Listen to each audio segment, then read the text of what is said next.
Hi, I am Arnel San Pedro. I'm the editor of iOrbit News. Today, I'm back here at the CSA Aesthetics here in Daw, Mabalacat. Last time, I had the non-surgical procedure called filling, where I had fillers on certain points on my face. Today, I will have an entirely different procedure. It's called threading. It's also being widely used to reduce the effect of eye bags. Don't go away. We'll be back, and Dr. Contessa Alapag will conduct the procedure.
Good day, everyone. Welcome to the CSA Certified Skin Authority. I'm Dr. Contessa, your certified aesthetic physician here at the CSA Medical Aesthetics. Today is a 3-week follow-up from one of our guests. Let's all welcome back Sir Arnel. Welcome back. Welcome po. Hi. Yan. So, Sir Arnel had a face rejuvenation before using our fillers, the calcium hydroxyl apatite and hyaluronic fillers, the Radis and Belotero fillers. The goal was to rejuvenate the face, do some lifting on the saggy tissues, as well as reduce the under eye puffiness or the eye bag.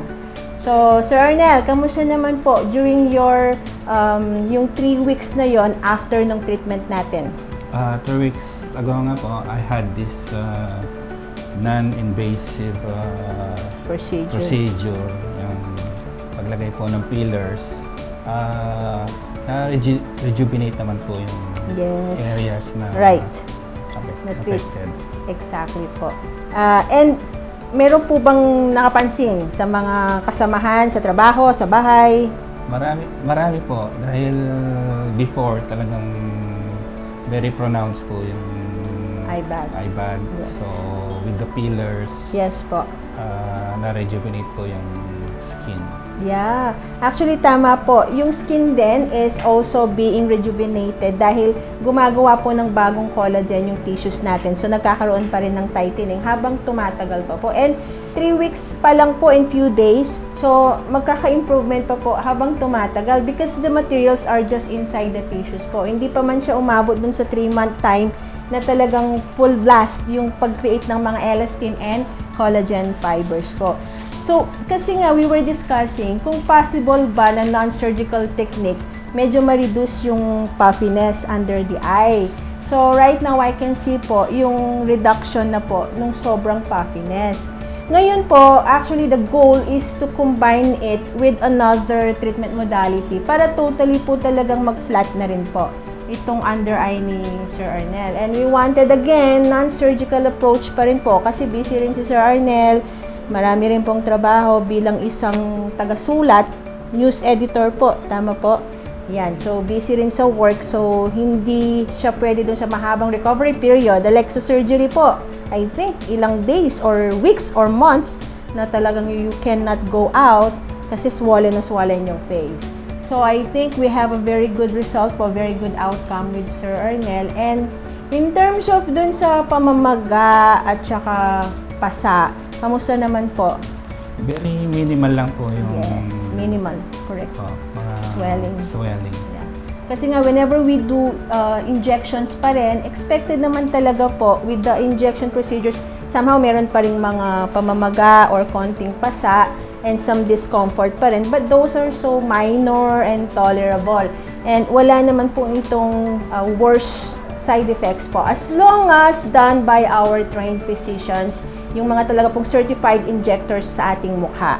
Ayan. So, the goal today is to still rejuvenate the face, still reduce the eye bag region, and also pull up the tissues like this. So, we wanted to combine a technique, a so-called thread lifting technique. We'll be using our protein PDO threads. Again, non-surgical approach. So, ating pong abangan ang ating actual procedure sa thread lifting ni Sir Arnel sa pagbabalik ng CSA Certified Skin Authority.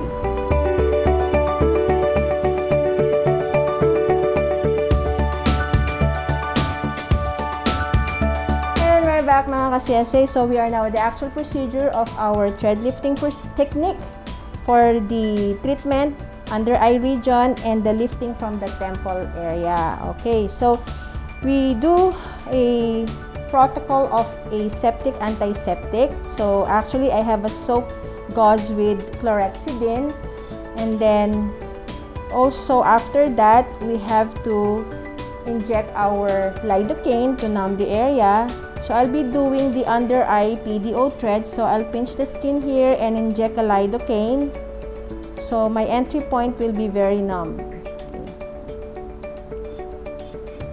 And then this one will serve as my site for the insertion of our PDO threads. So I have here a gauge 19 needle, and then I make a puncture for the entry of this cannula PDO thread.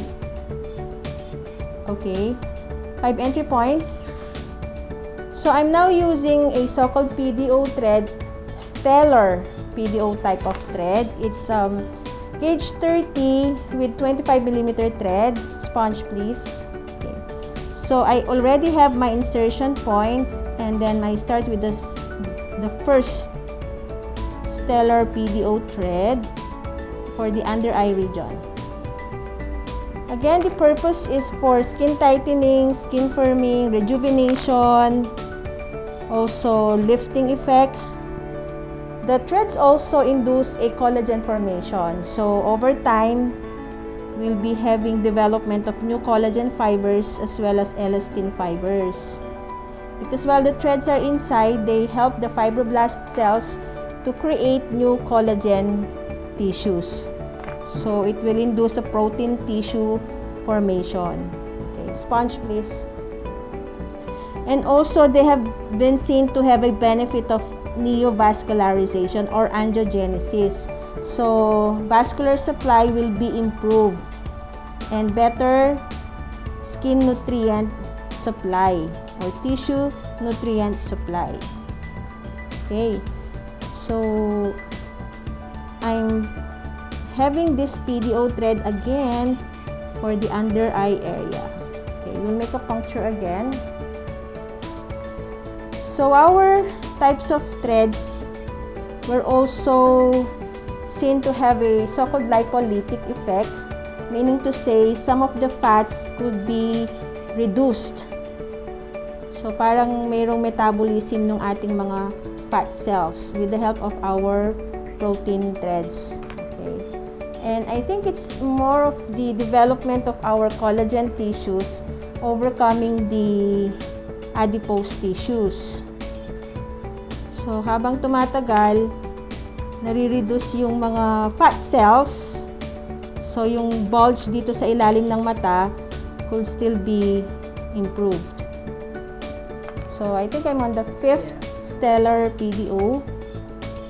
So, I have to look again for my entry point.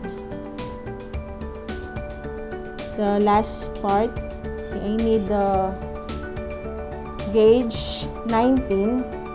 So this is a gauge 19.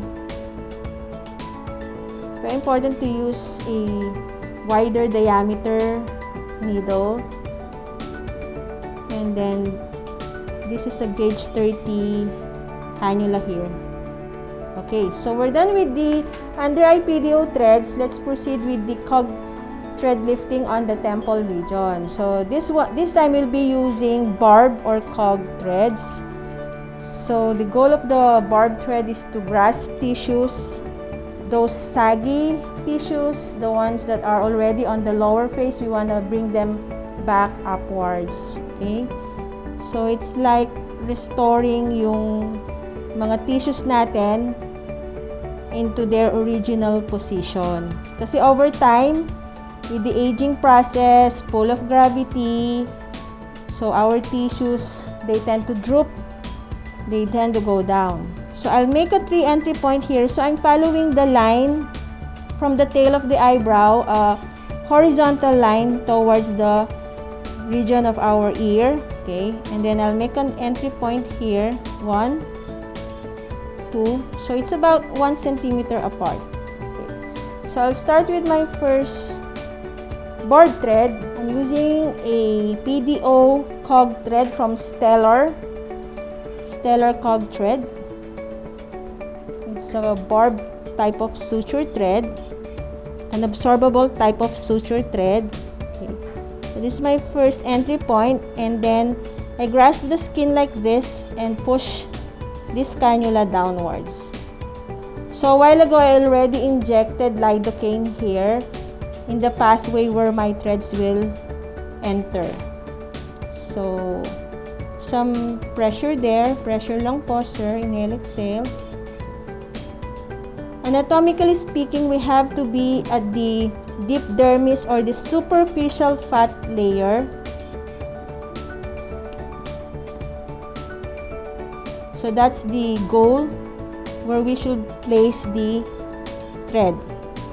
So actually for sir, he had some pimples in the past and they have acne scars, so it left acne scars, so we expect some adhesions. So this will also benefit us in treating those sunken scars because we're releasing adhesion fibers or fibrotic bands from the acne scars. So nung kabataan namin ni sir, alam niyo na, tigyawat, and nung gumaling, nagkaroon po ng mga marks, pimple marks. So we wanted to release those fibrotic scars too. Actually, when we treat acne scars, we have the subcision procedure. Okay. So now I have a space here. I'll just glide my cog thread towards the jawline region. So the goal is also to lift jawline, lift the marionette, lift the jowl, lift the nasolabial fold, lift the malar sagginess. Okay, and then pull out. And then the third one, so I have to be at the anterior aspect. Okay, puncture again please. So I'm using a gauge 19 for my puncture. And then this is a 100 millimeter length. And inserting again. So it's a bevel down. And then we have to lift this jowl section here. So going down, gliding only. Gliding.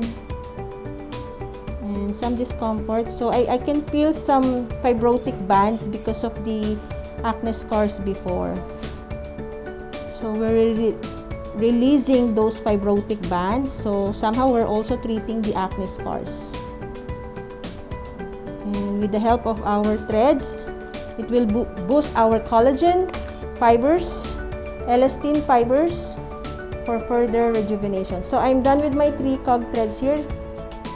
Temple lifting. Okay. So pulling the thread and then pressing onto the skin and then cut. Press on the skin and cut. So it's expected to have some of this pinpoint bleeding because of course we puncture the skin. So we have these vessels here at the temple side. Okay. Just be careful because we have the superficial temporal artery. Okay. So we have done our right side. And when we see some dimpling here or some skin redundancy here. That's expected because the barbed threads grasp the tissues, so somehow you'll see some indentations there, but those are temporary. Okay, so Sir Arnel, we have done the right side. We'll be doing the left and we'll show that sa pagbabalik ng CSA Certified Skin Authority.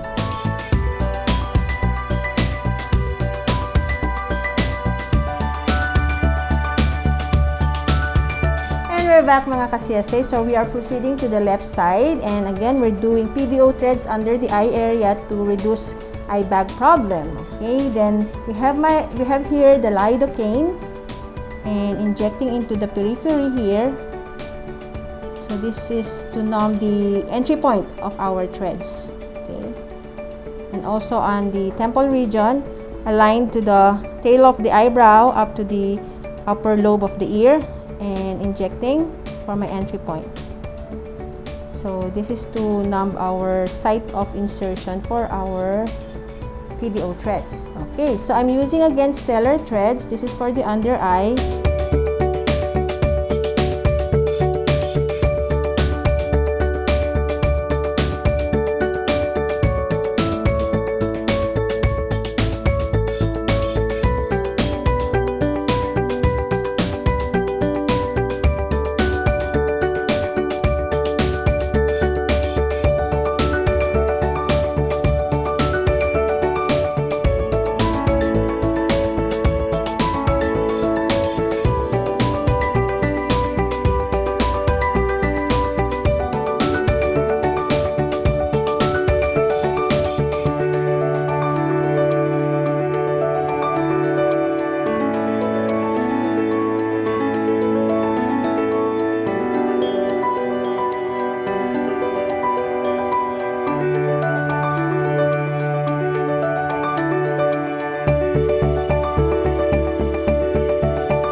So we have inserted our PDO threads for the left under eye, and then also for the temple region, temple lifting to pull the midface and the jowl region. So the thread here And then press onto the skin and cut.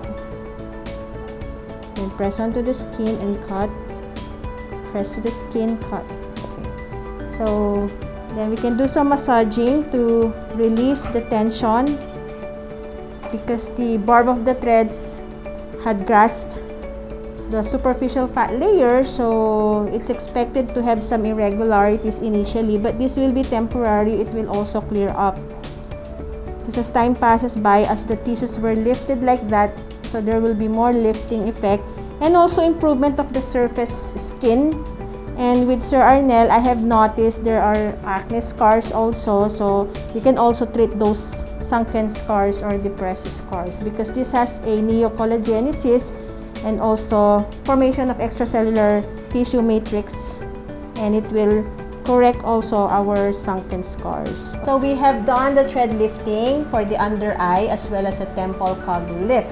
Okay, so we'll be showing na kay Sir Arnel yung ating pong outcome ng ating procedure. For now, of course, numb pa po dahil we have injected a lot of our lidocaine into the dermis and subdermis. So, ito po yung ating mirror, Sir Arnel. You can check na po yung ating ginawa. So, normal lang po yung mga entry points, mga puncture points, medyo mayroong blanching. It's because of the lidocaine that was injected, but that will also go away in a little while. Tapos po, some parang bluish discoloration. Of course, we injected. Those are injection-related, ano lang po, temporary effects. But, ano lang, sandali lang, wala na rin po. And then, it's normal na numb pa si Sir Arnel ngayon because we have injected yung mga anesthesia nga po. Ayan. So, kamusta naman, Sir Arnel? How are you so far po? Okay lang po, Doc. I can see na nagkaroon po ng lifting effect. Exactly po. Yung mga treatment modality na ginawa niyo po. Exactly po. And considering non-surgical pa po ito, although it's a minimally invasive procedure, we inserted mga cog threads or barb threads, suture threads to pull the saggy tissues back to the upper area para po mawala yung pagkasag nitong jawline region and also yung jowls na po dito at saka yung mid-cheek area po para ma-pull upwards. We anchored here po dito sa temple region and again we have left already PDO threads sa ilalim ng mata. And gradually po nakikita nyo pa po improvement, especially the under eye kasi yung mga threads na yan, it has been shown na meron silang lipolysis or nagdi-dissolve din daw po yung fats over time. So that we will also monitor po. So again, I've seen a lifting effect na po, okay, pulling from the threads. And the good thing with the threads po, it can also help yung problem natin ng mga acne scars po. Kasi Sir Arnel, as you can see sa kanyang skin, meron po siyang mga marks from the pimples in the past. Yun po yung mga nag-iwan ng mga depression. And while I was doing the procedure po, I can feel yung mga fibrotic bands or adhesion bands na humihila dun sa skin layer inwards. Kaya para pong meron muna siyang indentation or yan po, yung may pagkasunken po.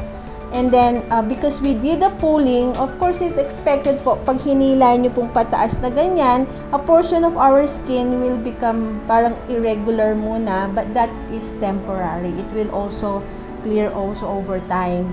Pagka tight na po sa loob and talagang lifted na yung mga tissues and meron ng mga bagong collagen fiber, this will also smoothen. And we will love the result as weeks, months will pass by po.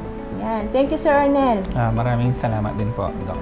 Do you want to say any message po sa mga televiewers? Sa mga televiewers po, I'm inviting you to visit the CSA Aesthetics dito po sa Daw, Walakat. Yes po. For those who have problem with eye bags, punta po kayo dito at marami pong mga procedures na pwedeng gawin sa inyo.